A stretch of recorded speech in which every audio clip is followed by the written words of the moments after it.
And then he goes from that to telling him how he should deal with God. He tells him to keep the law, and he tells him how to worship God and how to honor God. And then he goes from that to telling his son who his enemies are. How many of us wish our fathers had told us who our enemies are? Yeah. But he tells his son who his enemies are, and he tells him how to handle them. There's a troublemaker named Joab, and he says, son, you got to take care of Joab right now. You can't wait. That's good wisdom. He goes from that to telling his son who his allies are. He says, there's a group of sons. They were good to me. Their father was good to me. I need you to be good to them. You take care of those who take care of you. That's good wisdom from a father. Amen. And then before he closes his eyes and goes off into eternity, he gives him one more piece of information. He tells him to take care of some unfinished business that he had. There was someone that was giving him some trouble, and he promised that he wouldn't kill him. But he says, son, I'm dying now. That word can go. I need you to take care of this for me.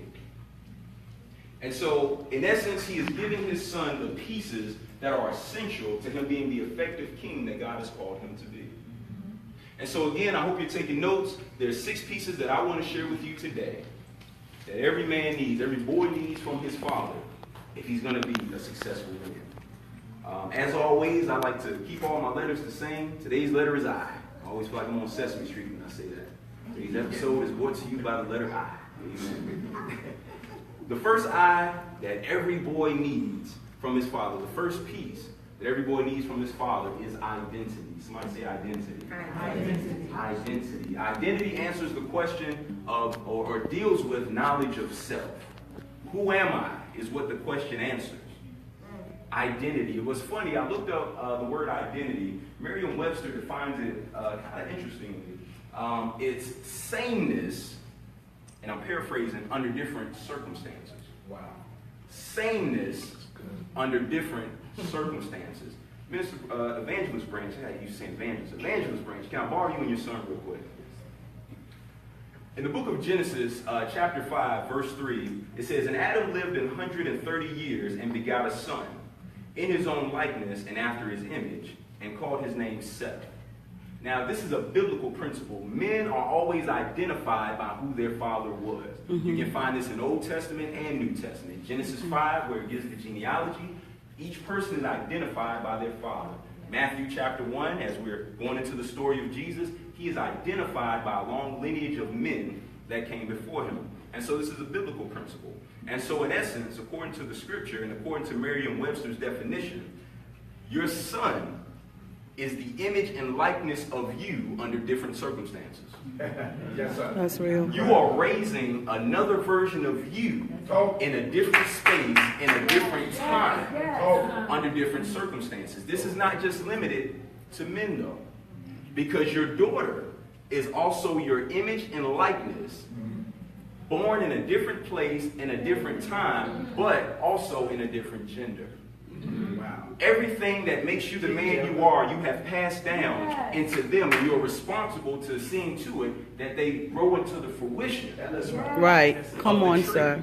Right. And so, women, it's very vital that you know the man that you're laying down with. Okay. Because if you lay down and have a child with a man you can't stand, you're going to be raising the image and likeness of that man for the next 8, 10 years. Yeah. Everything you can't stand about that man. Talk, sir. And also everything that probably got you in the bed with that man are all packaged into this seed that was produced. This is the system that God put forth in the book of Genesis chapter 1. Everything, every fruit bears seed after its own kind. And so again, all that is in him has been put into him in a different place, in a different time. He is how you would respond if you were born on his birthday in the city he was born in today's time. Okay, sir. And so it's important that I know who my father is, because in essence, my father is a foreshadowing of the man I'm to become.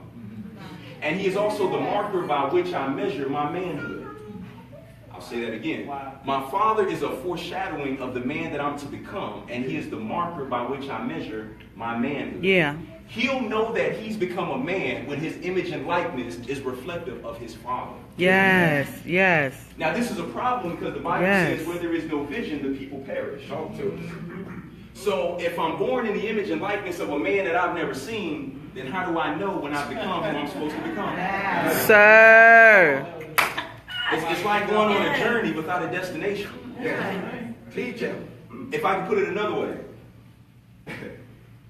a seed, and I wrote this morning, an apple seed cannot make up in its mind that it wants to be an orange tree. Yeah. Because genetically, everything that's been put in that apple seed, in its DNA, is going to bring forth an apple tree. No matter how much it doesn't want to be. And this is the truth that I had to come within myself. Because growing up, I did not want to be like my father. I had made up in my mind that I wanted to be the complete opposite of my father. But the problem is that everything within me was bringing forth my father. And so I do myself a disservice by denying my father, because it is only when I become like my father that I have reached where I was destined to go. Okay. So my job and a reasonable service of a son to God is to value all that God placed in the Father. He's to become everything that people love about him, and to try not to be anything that has caused him to break the hearts of those who know and love him best. And so Merriam-Webster defines the word father as prototype. You're his prototype. Come on. He's the foundation of the man he's supposed to become. Now again, because he's the image and likeness of his father under different circumstances, that's where his individuality will come in. Because he's responding to things that his father did not have to respond to. And so he's responding different ways and creating his own shape and mold for the next generation. Yes. And so he has a decision to make. He can either fall victim to the things that made his father a bad man, or he can capitalize on those things that made him a good man and be a better man. Come on, sir. Say so. And so identity. I need to know who I am because my destiny depends on it. And oftentimes what happens, I'm sorry, you can have your seat. Oftentimes what happens, and this brings me to my first thought, boys who lack strong identification often settle for weak imitation. Sir. Those who are Don't you weak, now say follow it in one here. more Don't time. you follow. Boys who lack strong identification often settle for weak imitation. Sir. If I don't know who I am, I'll pretend to be someone else. Sir. Songs I quote it all the time. CeeLo Green said in a song called "Who Cares?" Everybody is somebody, but nobody wants to be themselves. So if I ever wanted to understand me, I'd have to talk to someone else. That's real. Most of us know other people better than we know ourselves. Yes. And because we have no knowledge of self, and all we have is knowledge of others, a battle begins to ensue on the inside of us. Most men walking today have two people walking inside of them. Who God has designed and purposed them to be and who they're pretending to be. And all Elder. is in conflict with who God purposed me to be. Yeah. The Bible says it this way: a double-minded man is unstable in all his ways. And so my life lacks stability because there's a constant war going on between who I'm pretending to be and who I was purposed to be. Jesus. And oftentimes I like who I'm pretending to be because that person appeals to my flesh. And I may dislike who I purpose to be because who I'm purposed to be hurt me. Jesus. Walk through. So there's a battle raging. God gave it to me this way. I remember when I broke my ankle, I was in middle school. I broke my ankle. And I broke my right ankle. I'm a right-handed person, so my right side is my dominant side. And so I broke my ankle, and I had to get a cast, and I had to have crutches. Now, the interesting thing about having a broke ankle is you can still get around. It just takes longer, and it's much harder. And the worst part about it is that whole time you have a leg here that you should be using, but you can't use it. Oh, Lord, have mercy. Peep the revelation. Many of us are walking around with who we should be inside of us. But because we don't know who it is, we can't stand on it. Sir. Wow. I'll eventually get where I need to go, but it's going to take me longer and it's going to take more effort to get there. Yes. Because I'm walking around with a part of myself that I cannot pull on. Because the same way I put weight on that ankle and it hurts, as I began to discover that side of me, there's some hurt that I have to deal with. There's some pain that I'm going to have to deal with. Right. There's some things that I'm going to have to face. There's under that cast was some smelly stuff. There's some things that stink. Yes, sir. There's some things that don't make sense to me. There's some things that I could never quite reach. If you ever had a cast, you know sometimes an itch. Yes, Just yes. ain't quite scratch. There's some things taking place, and I'm carrying it around with me. And so, in order to get around, I start leaning on crutches. Ha, come on, Because sir. the leg I should be My standing gosh. on, I can't stand on. Yes. And so I have to lean on something in order to get where I need to go. And this is why many of our young men, they begin turning to drugs and alcohol and gangs and oftentimes women. Because I know I need to get somewhere, but I'm struggling to get there, so I'll lean on whatever I can lean on. Jesus, sir. If that's somebody's daughter, so be it. If it's some chemical substance that doesn't belong in my body, so be it. If it's something that ultimately kills me, so be it. Because I have a desire in me to become something, and I'm struggling to find out what it is. Identity. Jesus. Say identity. First piece every man needs from his father is identity. Who my father is lays the foundation and the framework for who I'm to become. Identity. The next I is investment. Somebody say investment. Every boy needs investment from his father. As a father, you should be the biggest investor in your son. There should be no other person walking this earth investing more in your son than you, because you have a vested interest. If your son is the image and likeness of you, you have a responsibility to see to it that that image and likeness becomes what it's supposed to become. Right. All right. So investment. Now investment is important because it speaks to, as identity spoke to knowledge of self, investment speaks to self-worth. The more you pour into a thing, the more valuable that thing is. Wow. The less you pour into a thing, the less valuable it is. Yeah. That's right. Galatians 6 and 7 says it this way. Be not deceived. God is not mocked, for whatsoever a man soweth, that shall he also reap. So, in order to reap a man, husband, and father, then what must be sown into a little boy is man, husband, and Okay. father. This is why I do not wish women happy Father's Day. That's right. As much as I love you, you cannot sow man, husband, and father That's into right. a little boy. That's right. You can only sow woman, wife, and mother into a little boy. So what can happen here if you have a little boy and the father's not there? The father is the one responsible for impartation. If the father's not there and the mother is imparting, she cannot impart manhood into them. And so oftentimes what happens is we have men who have been imparted with womanhood. Okay. That's true. Wow. True. Yeah. And so you have men who are men, but they operate like women. Because all that's ever been poured into them is womanhood. Oh, Lord. I'll give you an example. You're doing all right. I'll give you an example. I'll get a little personal here. She pregnant. I was raised by my mother, and my mother is a very strong woman. I love my mother. I appreciate my mother. I am the man I am because of the woman she is. Amen. But though my mother is a very strong force, I'm a very laid-back and passive person. Why is that? Well, no matter how much authority my mother asserts over me, it's not manhood. And what that subconsciously taught me was to submit myself to a woman. Come on. You don't raise your voice to a woman. You don't put forth authority to a woman. Come on. You don't usurp yourself above woman. Because subconsciously, I'm being taught to submit myself. My wife was not raised with her father. So she never learned how to submit to a man effectively.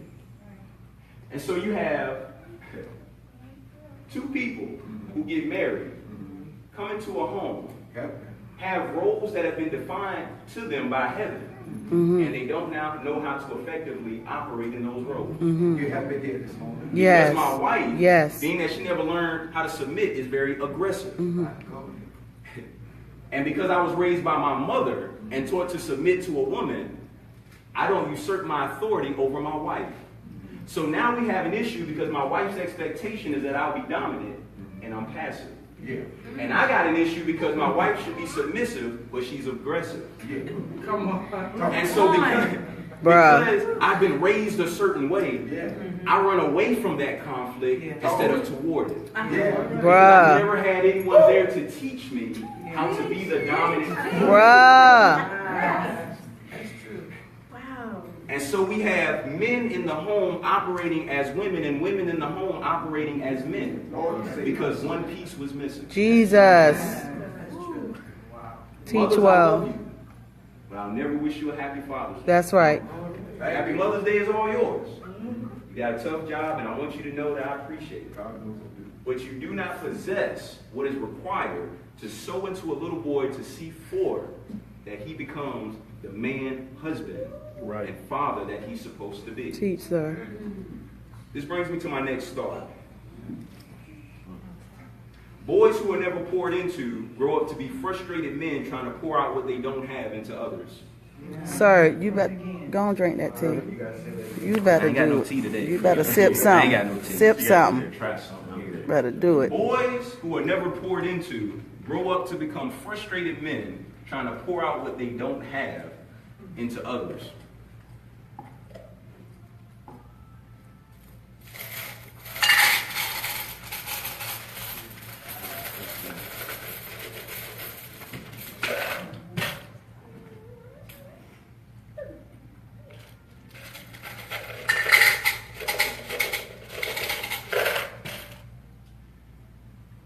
This is normal childhood. This is what every little boy should experience. He should spend his life getting poured into him everything that he needs to be an effective man. Because what happens is one day his role is going to reverse, and he's going to go from recipient to distributor. There's going to come a time when he is required to no longer get poured into, though he will. It won't be a requirement, but he'll no longer need to be poured into. He'll develop a desire to pour out. And so what's going to happen is he's going to have a family, and I can get this cup here. Let's say he's going to join a church, and he's going to move into a nice community. And matter of fact, let me split this up a little more. So he's going to find a suitable helpmeet. They're going to get together and have some children. They're going to join a nice church. They're going to move to a nice community. And so this man is going to spend his life pouring into his wife, pouring into his children, pouring into his ministry, pouring into his community. And the cycle continues. And this man can pour for days. He can just keep on pouring because there's so much in him. He never gets tired of pouring. Come on, sir. This man is going to feel valuable because men feel valuable when we meet needs. As long as we're meeting needs, we feel a sense of self-worth. That's right. Whenever our women bring us problems, we don't ask them how they feel. Yeah. Oh, maybe I'm getting better at that. Yeah. The first thing we do is we try to solve the problem. Absolutely. Men don't respond well to emotion. We reason and we rationalize. So if my wife comes and tells me that so-and-so is tripping at work, my response is, well, you know, don't mess with so-and-so. Or ask if they can move your desk. Do something. Avoid about I'm just sending her a friendly message. I'm going to start telling her things to do to take care of the problem. Yes, sir. Because I don't feel any type of way about the problem. There's a problem, I solve it, and I keep moving. My wife doesn't operate that way, and most women don't. I need to talk about it. I need to get it out. I need you to know how I feel. And I don't want to tell you how I feel. I need you to ask me how I feel. I need to know that you love me enough, listen. that you care about how I feel. Sir. So tell me, ask me how I feel so I can tell you how I feel. And I know you don't want to hear any of this, but I'm going to tell you every detail of this story. Even though the main subject is that I can't stand Joanne in marketing. I need you to know that I can't stand Joanne because at the last Christmas party, this happened. And I just listen. Real nasty email. And that's overload for me. Preach good, sir. The Bible says, love your wives as Christ loved the church and gave Yes. himself. So we got to give a lot of patience. In Jesus' name, time and attention. And so again, as this man is meeting needs, he's getting a sense of self-worth. And so this man doesn't mind going home because he feels valuable in his home. He feels wanted in his home. He has a place in his home. He feels like what he has to offer to his home is appreciated, and they can't wait for daddy to come home. And so daddy don't hang out with the boys after work. He go home because his family loves him, and he know they can't wait to come. And you can't beat this brother going to church because he served on the deacon board, and the pastor really appreciates what he does on the deacon board. He has so much to offer, and his kids love him because he has so much wisdom. He gives advice even when they don't ask for it. He buys them stuff even when they don't want it. You just can't keep this man away from his kids because they see his worth and his value. And he just pours in his community. The neighbors love him. They always coming over to watch the game. And he cuts the neighbor's lawn from time to time. They send him apple pies and all kinds of stuff. He has so much to offer. He feels valuable. Well, go there, sir. It's going to sting some of us. Go there. Stung me. Yes, you can help me too. Brother had a rough childhood. Yeah. Go there. Go there. He didn't get poured in, he had to take. He had to copy, he had to imitate, and he had to learn things the hard way. And this man too finds a wife. He finds a good thing and obtains favor of the Lord, and they get together and they have children, and they join a nice little church, and they move into a nice community. Well, this man first of all, he got to dig deep. I can't just pinch off the top on this one. Yes. I like that. Yes. Everything is a strain for him because there's not a lot in him. Yeah. And so he has to dig deep to give his wife what she needs. He has to dig deep to give his children what they need. He has to dig deep to get to church, and so he knows he's limited. Sometimes he don't even make it to church, but he got a few homies in the neighborhood, so he'll give a little bit to them. And you know, he's not quite the father that he should be, and so he gives a lot of attention to his wife, but sometimes he neglects the children. And because he neglects the children, no matter how much he's given to his wife, she doesn't really appreciate what he's given because she sees her children lacking. My God. My So now he God. doesn't want to My come God, home, so he sir. spends a little more time in the community. Not church, but the community, because at least in the community, his drinking buddies appreciate him. He always has something to offer to the conversation. He can talk sports with him and LeBron and all kinds of things. And so he starts spending less and less at home and less with his wife. And Jesus, more time sir. in the community. And let's be frank about it. Even us preachers aren't exempt. Many of us are the opposite because we don't have what we need to be pouring in here. We don't spend a lot of time in the club and in the community. We spend all our time in church. Okay, That's sir. We preach, Doc, and they give us all the amen. And we feel like we have something to offer, and we pray heaven down for these people, but we can't pray for our families. And we Come on. Jesus, so you teaching. So we break the church doors down. We're there for every Bible study. We're there for every revival because I don't want to go to a home that I don't feel I have anything to offer, or what I do have to offer doesn't feel like it's valuable. Jesus. But it's because no one ever poured anything into me. And so I'm struggling to pour out something that I don't have, that was never given to me. And so eventually I just get frustrated. And many times some people have so little in them that they just skip all three of these and go straight to the community. I'm not going home. I'm not going to be a father to my children and bump God. No one loves me but my home. No one loves me but the community. Here's the kicker. Some of them even find another woman, and they're able to give certain things to their children because they require less. Woo! Lord, Because sir. I have a father that's sending them a check every month, and so all I have to give you is my time. All I got to do is play PlayStation with you. No man wants to. My go to God, a home be real. where he does not feel valuable. Wow. Men need respect, and we get respect when we meet needs. If we're not meeting needs, we're starved for respect, and I don't want to go to a place where I'm not respected. I don't want to spend time with a woman who does not respect me. I don't want to be around children that I see myself in, but I can't do anything about. Jesus. Investment. Somebody say investment. It's real. Jesus. We need identity. We need investment. The next thing we need is instruction. Somebody say instruction. Instruction. Glad we got that phrase out of the way early. This Okay. Instruction. Instruction speaks to the confidence of a man. It's what I know. It's what I've been taught. It's what I have a grasp on. When you know a thing, you're confident. If you've ever been in school before and you knew the answer, and you were one of those students, every time the teacher asked something, you put your hand up because you're confident. Now, if you was that student that really didn't do too good in school, every time the teacher asked a question, you didn't put your hand up, you put your head down. Don't call me because I don't know.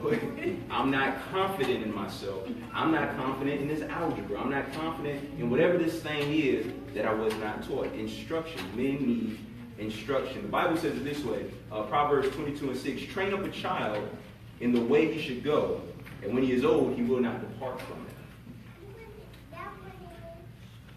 What's really interesting to me is that in order to drive a car, you have to have a license. Oftentimes, in order to after you get hired for a job, in order to maintain that job, you have to go through some sort of training.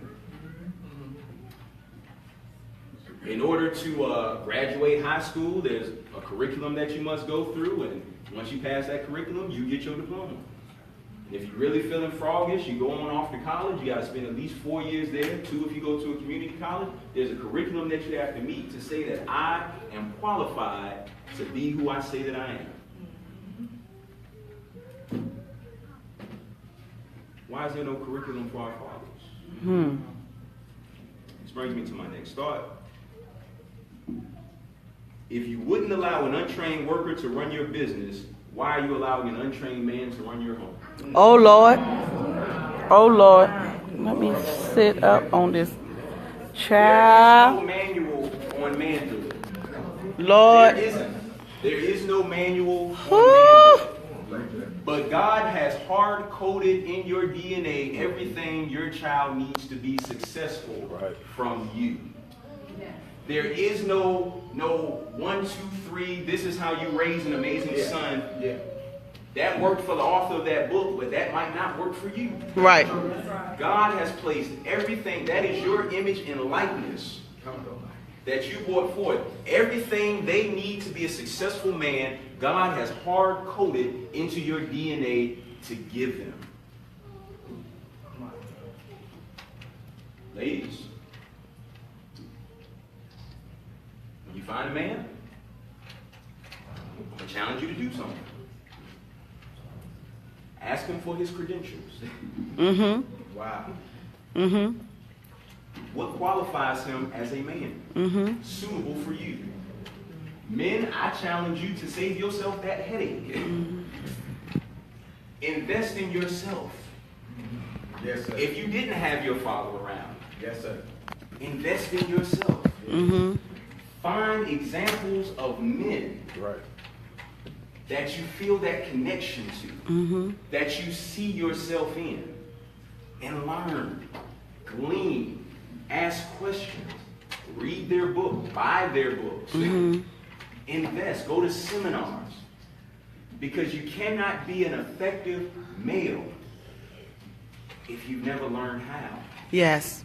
If I asked some of you to go drive an 18-wheeler right now, you would look at me like I was strange. How many of us know truck drivers? Just by show of hands. Got them in your family, you know somebody. We all know truck drivers.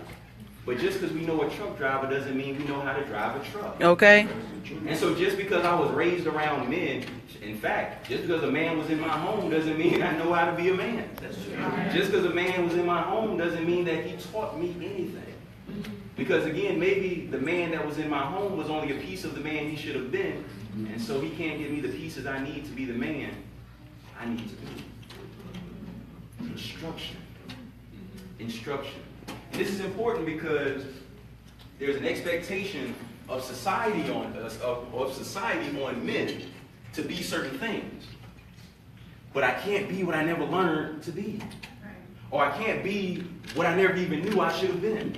And so many of us are giving men a hard time, and we're beating them up because we're saying, as David said, be a man, be a man, be a man. And I want to say, no one ever taught me how, but I'm embarrassed. Yeah. So I put my head down. Right. Like I did in school. When my wife asks me to do things, I'm slow to respond because I know I don't know how to do it. We have expectations that don't match our men's expertise. Wow. My Lord, sir. To have an expectation Jesus. that doesn't match their expertise will only frustrate you and frustrate them even more. The devil is. He's slick. He's slick. You kill the home, you kill the community. You kill the community and you kill everything that's in the community. You kill the home, you kill the community, you kill the church, you kill the school system, you kill the government. It all goes. Because when our men are in pieces, our world is in pieces.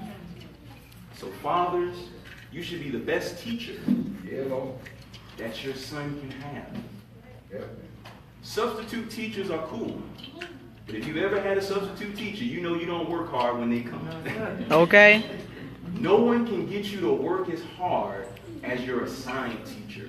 Wow. And the father is the assigned That was good. to the son. I appreciate the substitute, but I did a whole bunch of other stuff. Close your ears, Mom. I did a whole bunch of other stuff when we had substitute teachers. I spent a lot more time in the hall.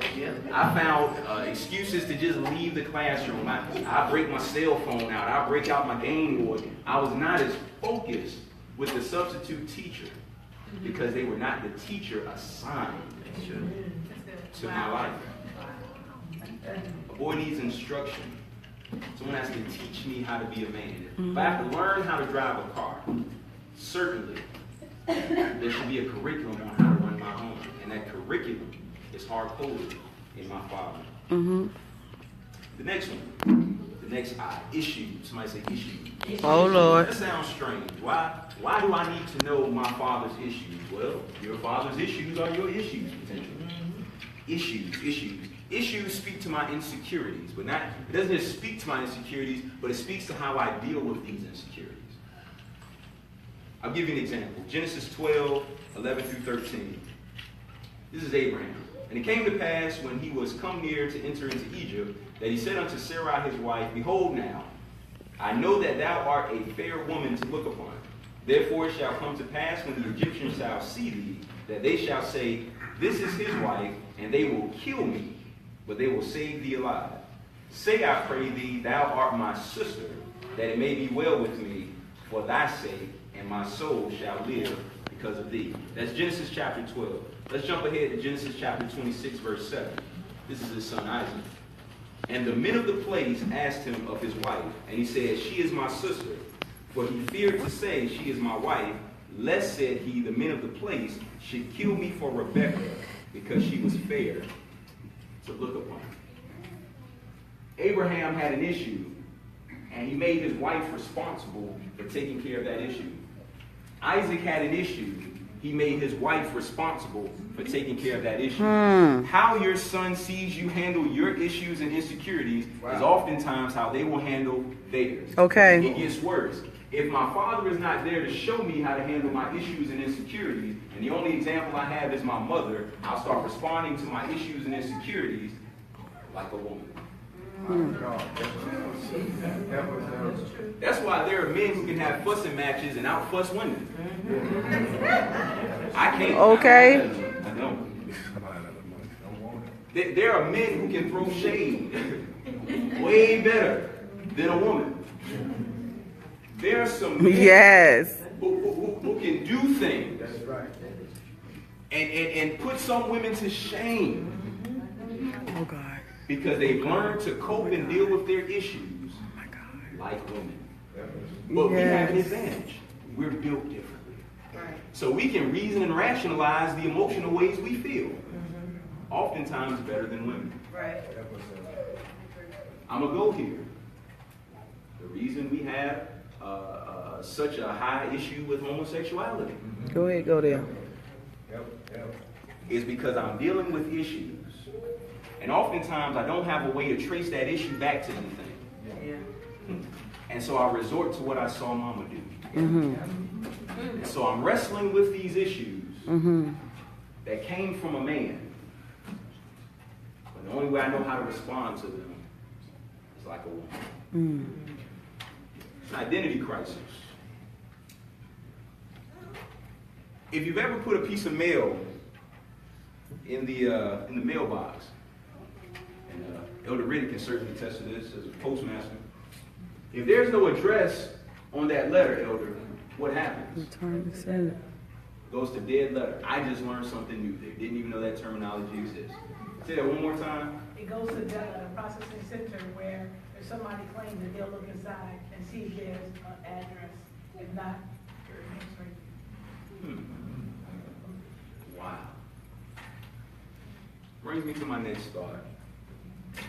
Mail that goes unaddressed will never get delivered.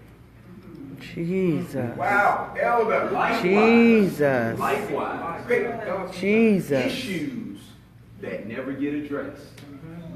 Don't matter how many times you come to the altar. When I get No matter delivered. how Sir, my God. Don't matter how many scriptures you read. Elder, come Don't on. matter how many scriptures you memorize. No matter how many times the pastor laid hands on you. yes. Issues that go unaddressed don't get delivered. Jesus, sir. And if it gets caught in the process, you said dead letter, it gets lost. There are a lot of men walking around today that are lost. Yeah. Because they have issues that they can't trace anywhere. And so they're struggling to get delivered, but they don't know where to start. Yes. Yes. Yes.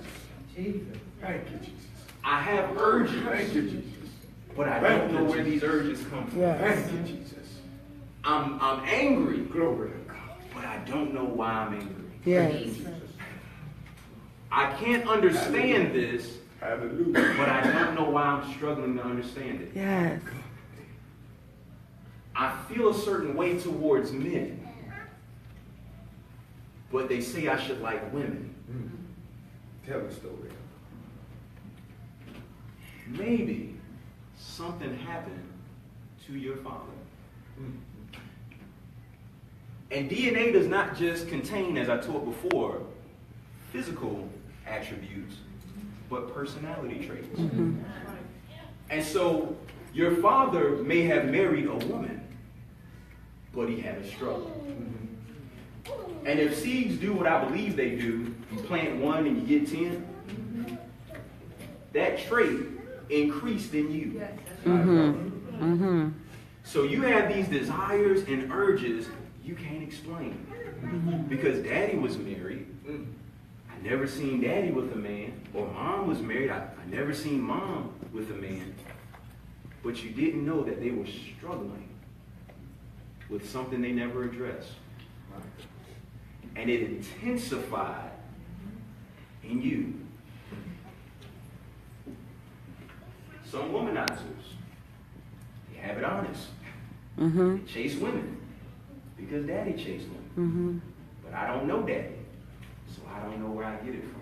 I have no one to speak to that thing that I'm struggling with. And where some parents get in trouble is they try to beat the who out of their children because they think it's a what? My God, sir. Wow. Wow. Wow. Wow. That same thing. Wow. No matter how much you take away from them, Wow. they do the same thing. No matter how many times you put them on punishment, no matter how many times you take them downtown, no matter how many scare straight programs you put them in, they keep going back to the same thing because it's not a what, it's a who. It's a who. Jesus. Be who I My am God. fully. Jesus. You have to address who I am. And help me to become a better version of that person. Help us, God. Jesus. And this is where we're missing it. But if I didn't know the man I laid down with, I can't diagnose the issue. I feel for women who are so angry at their baby fathers that they don't allow them visitation. You are creating an issue for yourself that you do not want. I promise you that. The male is so essential that, again, our world is in pieces. Our women are straight. At least they think they are. But look at the condition of the world. And look at the condition of our men. There's a direct, that's how valuable men are. But if you've been taught your whole life that men ain't nothing, if you're a man who's been taught your whole life that you ain't nothing, then the enemy has won. Jesus. We need to know our Father's issues, and we need to see how he deals with those issues. If my father has a woman problem, but I witness my father get help, overcome that thing, and save his marriage, I stand a better chance at just getting it right the first time. Absolutely. Absolutely. If my father has a drinking problem, and I see my father get some help, get it right, I probably won't make that same mistake.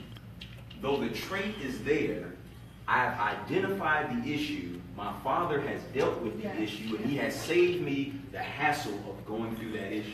So now my prototype has just equipped me to be a better version of himself. Issues. Fathers, talk to your son.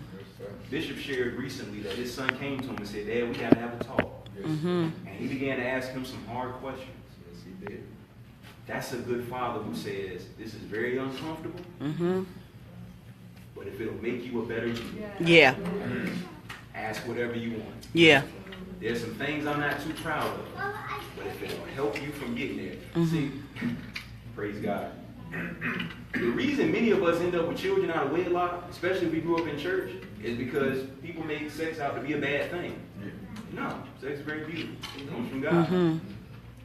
If you tell me the truth about it, I'll be less inclined. Absolutely. But Absolutely. whenever there's mystery around the thing. Absolutely, sir. Like, don't touch that tree for the day you eat of it. You tell me I die, but I don't know what death is at this point. So, okay, well, let's see what death is. Whenever there's Yes. I'm more inclined. You ever notice that you're often attracted to mysterious people? The less you know about them, especially if they look good, the less you know about them, you're more inclined to chase them. But oftentimes, the more you begin to learn about them, no matter how good they look, you stressed out. You're like, I don't want nothing. Mystery. We love Yes. You better not. You better not. Even if that You mystery better not. sometimes leads us to destruction. Issues. The Bible says, confess your faults one to another, that you may pray and be healed. And be healed. The reason many churches aren't delivered and aren't growing and aren't prospering in the things of God is because they're sitting on old mail that has no address. And they're dancing and shouting over it. And no one's getting over it. Because no one's being willing to be honest. Issues. We need to know our Father's issues, because if I'm the image and likeness of my Father, then his issues are potentially my issues. And in some cases, his issues may be multiplied in me. I need to know his issues. Praise God. I won't even use that. Next one, inspiration. Inspiration. Next I is inspiration. My father should be my greatest source of motivation. The first man every boy should want to be is not Michael Jordan. It should be his father. That's right.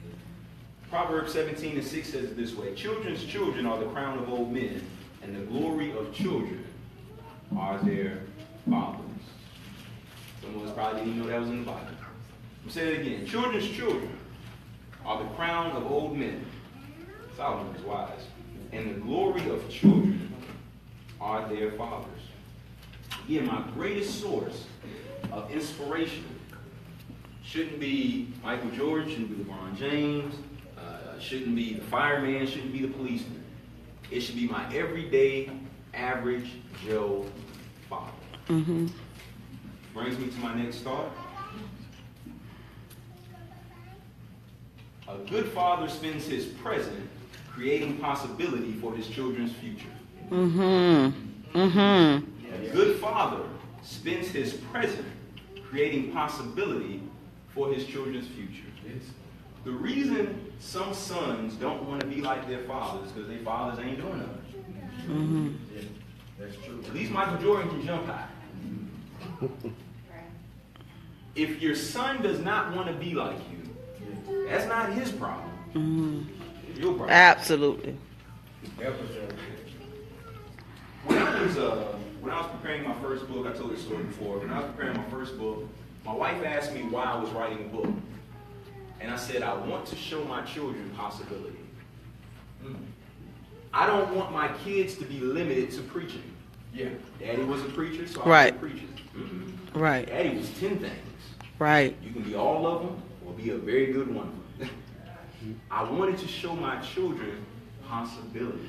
I wanted to show them. I just want to tell them. So you can tell your child you can be whatever you want to be. But if I don't see you being nothing, Right. it's just words. Right. When I tell my children they can be whatever they want to be, I want to be so many things that they say, well, Daddy's right. Daddy was everything. Daddy did this, Daddy did that. Fathers, what are you doing today to show, bless you, evangelist, I mean, preach strong, preacher. What are you doing today to show your children possibilities? And see, here's the thing. If I grow up in a home where there's no father there, and again, my father is my vision, which therefore makes him my first point of motivation, I'll be unmotivated. That's why some of us struggle to get our sons to do certain things. I have no source of motivation. I've never seen anything beyond what's on television or in some cases outside of my window. And I have no connection to that, so that even that's just empty. Right. What are you doing today to show your son possibility? Mm-hmm.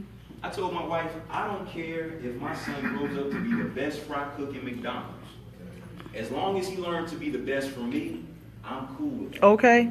He don't have to be a preacher. He don't have to be a book writer. He ain't got to join the NAACP and march like I do. He don't have to do none of that. But if he can look at all that I did and say, I'm really not interested in any of that, but because my dad was the best at all of that, I'll be the best over here. Mm-hmm. Yeah, that's right. Yeah. Yeah. Fathers, you may work the night shift at 7-Eleven. Be the best night shift manager your son has ever seen. Yeah. Because essentially you are setting the bar. And there's an old saying, if you shoot for the moon, you'll land on a star. If the only bar you're setting is get out the ghetto, then that's as far as they'll go. Mm-hmm.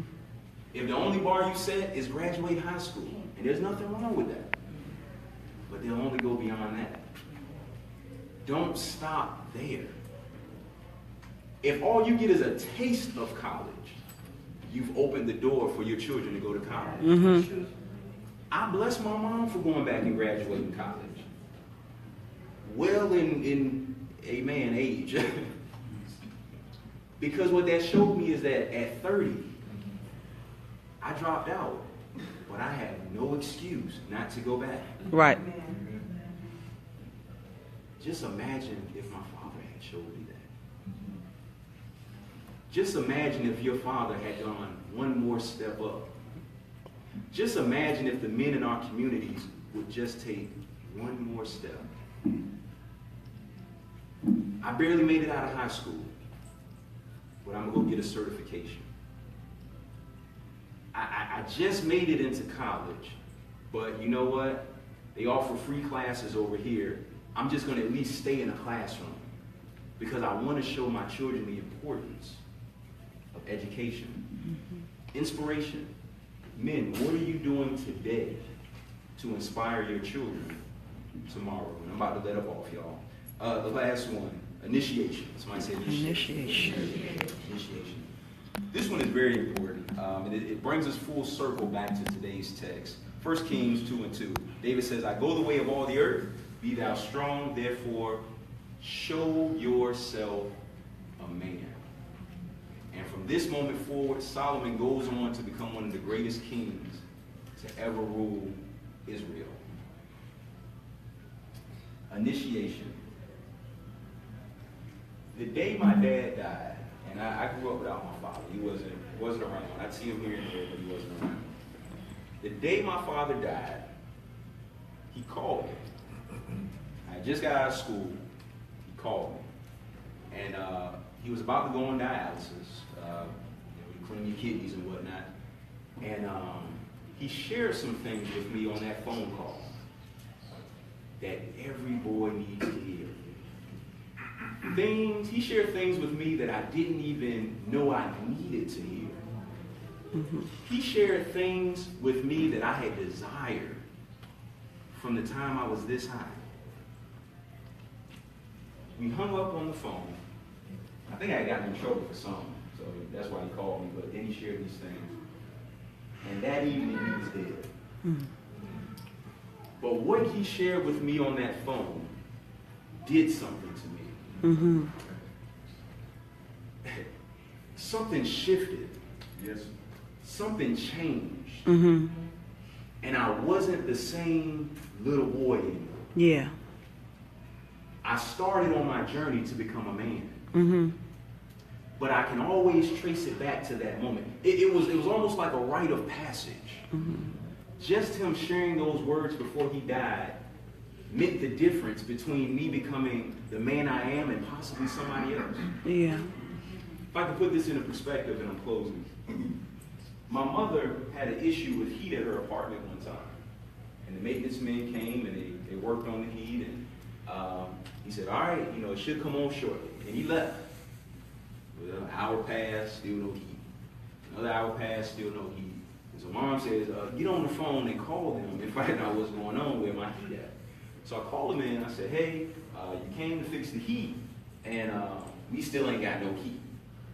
And so he said, well, I did this and I did that. And he started going down this long list of stuff he did.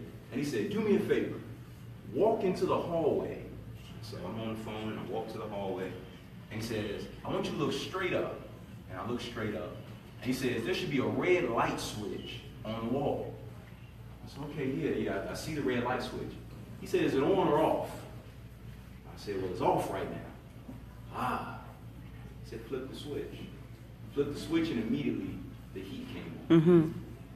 The potential for heat was there the whole time. Right. Come on here. But he didn't flip the switch. Many of us are walking around only the potential of what we can become. Because the person who had access to our switch wasn't there to flip it. Jesus. Some of us are only a piece of the man we were designed to be because our fathers left, or our fathers in some cases were put out without flipping our switch. Mm-hmm. The reason many of us are frustrated today is because we have all this potential in us. We know that there's something great inside of us, mm-hmm. but I can't flip my own switch mm-hmm. Mm-hmm. because I don't know the switch even exists. Mm-hmm. Wow. Ladies, I appreciate you. You can't flip that switch. Mm-hmm. On your best day, mm-hmm. it takes a man to flip that switch. Mm-hmm. Only a man can flip that switch that it initiates. It's a rite of passage into manhood. I'll still make it there the best way I can. But on my way there's going to be a lot of frustrations. There's going to be a lot of mistakes. I'm probably not going to reach the height that I could have reached, but I'll eventually get somewhere. Mm-hmm. But if you flip my switch, it's amazing. As soon as I flip the switch, I'm on right away. If you flip my switch, you unlock limitless possibility into who I can become. Mm-hmm. If you're a father here today, and you have not flipped your son's switch, I encourage you. You don't know when your day or hour will come. Sit down. If they're of age, sit down and do that. There's so many different ways that women are initiated into womanhood. For men, sometimes it's just a strip club. Ain't too much for us for some reason. But again, when we begin to understand the value of our men, I think we'll take serious, praise God, I think we'll begin to take serious the transition that takes place between boyhood and manhood. Some of you women will be so much happier if we would just start flipping some of these switches. Oh my. Some of y'all brothers will be so less stressed if we would just flip some of these switches. In closing,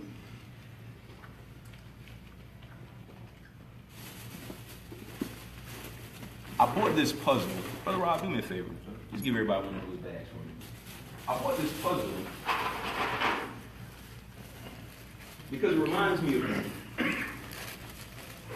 Again, most of us are just pieces. And we spend our lives trying to put them all together. And I have a vision of what this puzzle is supposed to be. Well, I get in trouble.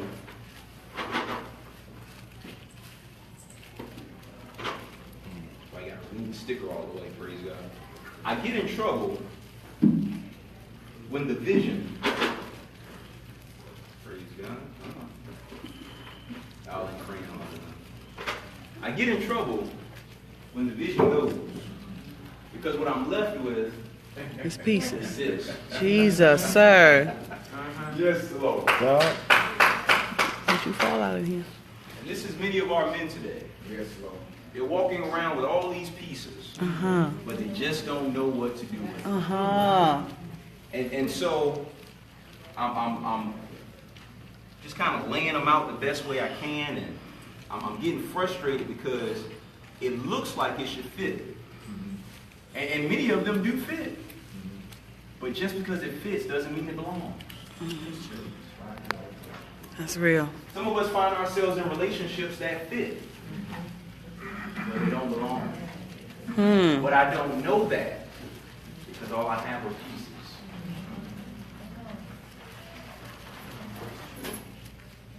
Ladies, some of you are frustrated because you've never seen a full puzzle.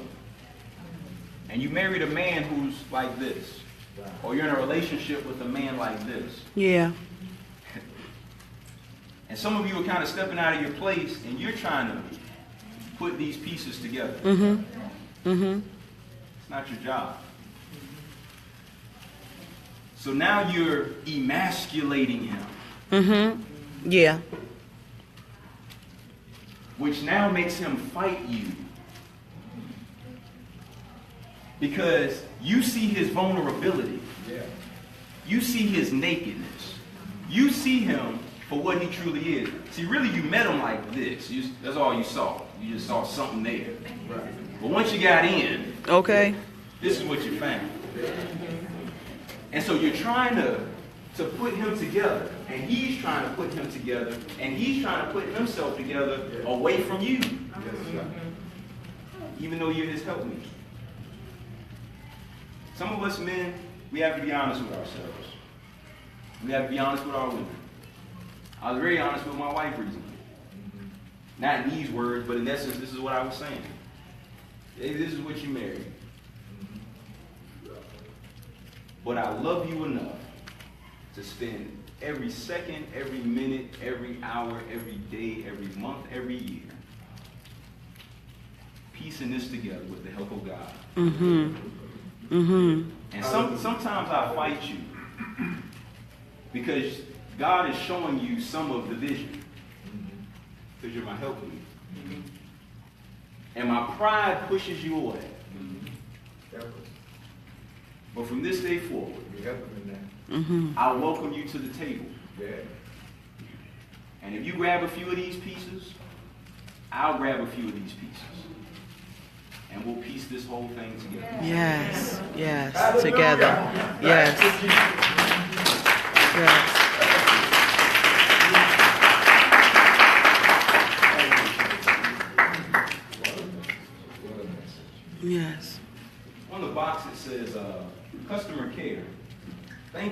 purchasing a Sherlock's puzzle. Our goal at TCG is to deliver quality puzzles for your enjoyment. We want to keep you, the customer, happy. If there is a defect, please mail in the following items to our mailing address below. A cut UPC barcode symbol from the box, date and place of purchase or copy of proof of receipt or purchase receipt, a brief description of the defect, your name and address. Men, let's start here. If some of these pieces were defective, or if even some of these pieces were missing, according to this box, all I have to do is give a brief description of what's wrong and send it to the manufacturer. Yeah. Come on. Yeah. Men, let's be honest with ourselves. Yes, sir. Some of our pieces are defective. That's the thing. You're right. Some of our pieces are missing, and it's no fault of our own. But on today, will you be honest? Will you say, God, I don't know how to be the father I need to be. And I don't know because my father wasn't the father he needed to be. Unfortunately, Mom never married again, so I didn't even have a good substitute. Mm-hmm. Father, I'm not the man I need to be. I didn't have an example of a good man. And the examples of men that I had are the reason I'm the man I am today. I could be better. I have some defective pieces. I'm not the husband that I need to be. Because I've never seen an example of a husband. All I've seen, everyone in my family is a baby daddy. We don't have husbands. But I want to be a better husband. Will you bring your pieces to the altar?